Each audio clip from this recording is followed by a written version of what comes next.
हाय ನನ್ನ ಹೆಸರು ಶ್ರಾವಣಿ। हाय मेरा नाम है सैम माजी।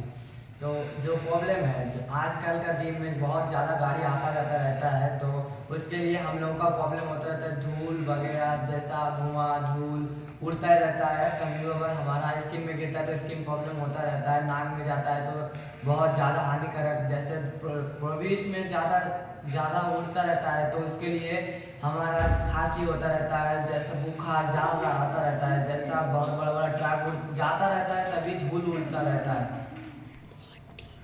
ಈ ಒಂದು ಸಮಸ್ಯೆಗೆ ಸೊಲ್ಯೂಷನ್ ಏನಂದರೆ ಆ ಸೊಲ್ಯೂಷನ್ ಏನು ಬಂದ್ಬಿಟ್ಟು ಡಸ್ಟ್ ಸಪ್ರೇಷನ್ ಫಾರ್ ವೆಹಿಕಲ್ಸ್. ಇದು ನಾವೊಂದು ವೆಹಿಕಲ್ಸ್ ಕೆಳಗಡೆ ಬಳಸಿರ್ತೀವಿ. ಆ ವೆಹಿಕಲ್ಸ್ ಕೆಳಗಡೆ ಡಸ್ಟ್ ಸೆನ್ಸರ್ ಇದೆ. ಆ ಡಸ್ಟ್ ಸೆನ್ಸರ್ ಏನು ಮಾಡುತ್ತೆ ಅಂದರೆ ಧೂಳು ಎಷ್ಟು ಪ್ರಮಾಣದಲ್ಲಿ ಬರ್ತಿದೆ ಅಂತ ತಿಳ್ಕೊಂಡು ಅದನ್ನು ನ್ಯಾಸಲ್ ಸ್ಪ್ರೇಯಿಂದ ಸ್ಪ್ರೇ ಮಾಡುತ್ತೆ ಮತ್ತು ಇದರಿಂದ ನಾವು ಧೂಳನ್ನು ಕಡಿಮೆ ಮಾಡ್ಬೋದು. ಈ ಒಂದು ಡಸ್ಟ್ ಸಪ್ರೇಷನ್ ಫಾರ್ ವೆಹಿಕಲ್ಸಲ್ಲಿ ನಾವು 2 ಡಸ್ಟ್ ಸೆನ್ಸರ್ಗಳನ್ನು ಬಳಸಿದ್ದೇವೆ. ಈ ಡಸ್ಟ್ ಸೆನ್ಸರ್ ಒಳಗಡೆ ಎಷ್ಟು ಧೂಳು ಹೋಗುತ್ತೆ ಅಂತ ಅದನ್ನು ಇಲ್ಲಿ LCD ಡಿಸ್ಪ್ಲೇಯಲ್ಲಿ ಇದು ತೋರಿಸುತ್ತೆ.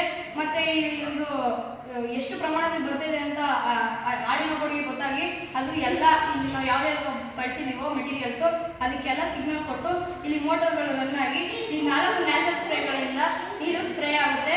ಇದರಿಂದ ನಾವು ಧೂಳನ್ನು ಕಡಿಮೆ ಮಾಡ್ಬೋದು. ಈ ಒಂದು ಡಸ್ಟ್ ಸಪ್ರೆಷನ್ ಸಿಸ್ಟಮ್ಗೆ ನಾವು ಇನ್ನೂ ಫ್ಯೂಚರನ್ನು ಆ್ಯಡ್ ಮಾಡಿ ಈಗ ಕಂಡುಬರ್ತಿರುವಂಥ ವೆಹಿಕಲ್ಸ್ಗಳಲ್ಲಿ ನಾವು ಇದೊಂದು ಸಿಸ್ಟಮನ್ನು ನಾವು ಆ ವೆಹಿಕಲ್ಸ್ಗಳಿಗೆ ಅಳವಡಿಸ್ತೇವೆ. ಮತ್ತು ಇದರಿಂದ